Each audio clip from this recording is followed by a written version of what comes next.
नमस्कार दोस्तों, मैं अश्विनी गौतम कॉन्सेप्ट पर आपका स्वागत करता हूं। और साथियों, आज हम डिस्कस करेंगे कि आखिर ये नक्सली कौन हैं जो बार बार हमारी जो आर्म्ड फोर्सेज हैं, सिक्योरिटी फोर्सेज हैं, उन पर हमला करते हैं। अगर आपने अभी तक चैनल सब्सक्राइब नहीं किया तो कर लीजिए ताकि टाइम पर आपको लेटेस्ट नोटिफिकेशन मिलती रहे। साथियों, अभी हाल ही में छत्तीसगढ़ के अंदर नक्सलियों ने हमारे जवानों के ऊपर एक अटैक किया जिसमें हमारे 23 जवान शहीद हुए और काफ़ी घायल हो गए। अब सवाल ये उठता है कि आखिर ये नक्सली कौन है, कहाँ से आए हैं, इनका मकसद क्या है। दोस्तों, सबसे पहले तो आप ये जान लीजिए कि जो ये नक्सल शब्द है ये सबसे पहले कहाँ से आया। पश्चिम बंगाल में एक छोटा सा गाँव है नक्सलबाड़ी। 1960-70 के दशक में वहाँ पर एक विद्रोह शुरू हुआ था। ठीक है दोस्तों, नक्सलबाड़ी गांव से एक विद्रोह शुरू हुआ था, तो उसी से निकल कर ये नक्सल शब्द बना है। उस विद्रोह की खास बात क्या थी दोस्तों, जो उस विद्रोह को करने वाले लोग थे, ठीक है, वो माओ की विचारधारा से प्रेरित थे, या फिर आप कह सकते हैं कि वो जो कम्युनिस्ट विचारधारा है उससे प्रेरित थे। अब यहाँ पर आपको एक बात बताना जरूरी है कि जो ये कम्युनिस्ट विचारधारा है ये सशस्त्र विद्रोह, आर्म्ड रिबेलियन में विश्वास रखती है कि अगर किसी को न्याय दिलाने के लिए किसी का खून भी करना पड़े तो उसको कर देना ही उचित है। तो दोस्तों, जो ये नक्सली हैं ये हमारे ही देश के नागरिक हैं, ठीक है, लेकिन ये माओ की विचारधारा से प्रेरित होकर या जो कम्युनिस्ट विचारधारा है उससे प्रेरित होकर दोस्तों ये नक्सली बन गए। ठीक है, इन्होंने हथियार उठा लिए। क्यों? इसके पीछे इन्होंने तर्क दिया है कि भाई जो हमारे लोग हैं उनको सरकार न्याय नहीं दे पाई, उनके साथ भेदभाव होता है, आर्थिक असमानता है उनके बीच में, और हमारे लोगों को न्याय दिलाने के लिए ही हमने हथियार उठाए हैं। अब साथियों, सवाल यह आता है कि जो नक्सली हैं ये कहाँ कहाँ पर पाए जाते हैं, इनके इलाके कौन से हैं। तो दोस्तों, आप याद रखिएगा, भारत में 29 राज्यों में से 10 राज्य ऐसे हैं जहां पर नक्सलियों का दबदबा है।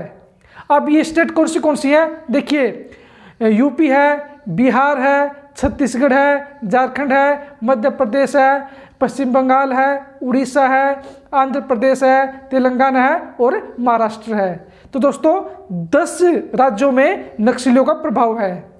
आप अक्सर समय समय पर घटना सुनते हैं कि भाई जो नक्सली हैं इन्होंने इतने पुलिस वालों का मतलब कि मर्डर कर दिया, उनको मार दिया, ठीक है, या फिर हमारे जो आर्म्ड फोर्सेस के जवान हैं उन पर हमला कर दिया, जिसमें काफ़ी बड़ी संख्या में हमारे जवान शहीद होते हैं।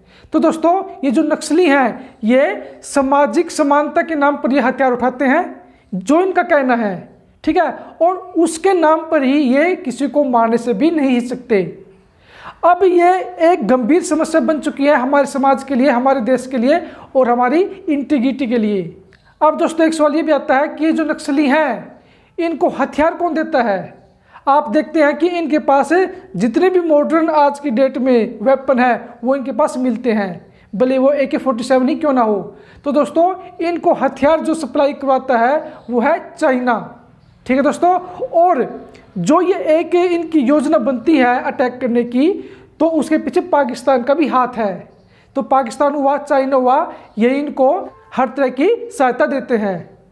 अब साथियों, इसका सॉल्यूशन क्या है, नक्सलवाद को ख़त्म करने का सॉल्यूशन क्या है।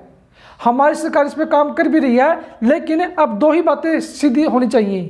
पहला, इनको स्पष्ट बोला जाए कि जो नक्सली हथियार छोड़कर मुख्य विचारधारा में आना चाहते हैं उनका स्वागत है, अदरवाइज मरने के लिए तैयार रहें दोस्तों। और इसका कोई भी सॉल्यूशन नहीं है, क्योंकि इस नक्सलवाद के चक्कर में हम हजारों अपने सुरक्षा बल शहीद करवा चुके हैं।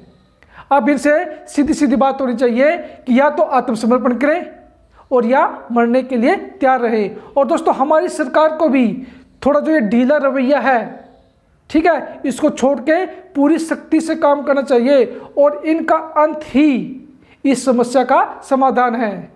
या तो आत्मसमर्पण करें या इनको सीधे सीधे ठोक दिया जाए, खत्म करें इनको। दोस्तों, हम ज़्यादा अपने सैनिकों को शहीद नहीं करवा सकते, ठीक है। अब मान लीजिए देश में तो दुनिया गरीब है, अब हम ये थोड़ी है कि अगर मैं बेरोजगार हूँ तो मैं हथियार उठा लूँगा और अपने लोगों को मारना शुरू कर दूंगा। ठीक है, इन नक्सलियों ने जो नाम दिया है कि भाई सामाजिक असमानता के चक्कर में, अपने लोगों को न्याय दिलाने के चक्कर में हमने हथियार उठाए हैं, तो दोस्तों ये कोई बात नहीं हुई। हम सब के साथ भेदभाव होता है किसी न किसी तरीके का, हम सब संघर्ष करते हैं, हम में से अनेक लोग बेरोजगार हैं, लेकिन हथियार उठाना किसी चीज़ का सोल्यूशन नहीं है, और वो भी अपने लोगों के खिलाफ। तो दोस्तों इनके खिलाफ बिल्कुल स्ट्रिक्ट कार्रवाई होनी चाहिए और इनका समूल विनाश ही इस समस्या का हल है। तो दोस्तों यह है नक्सली जो माओ की विचारधारा से प्रेरित है और सशस्त्र विद्रोह में विश्वास रखते हैं। तो दोस्तों आपका इस बारे में क्या सोचना है कि ये जो नक्सलवाद है इसका सॉल्यूशन क्या है, आप कमेंट बॉक्स में जरूर लिखें। आज के लिए इतना ही। Thank you, have a nice day.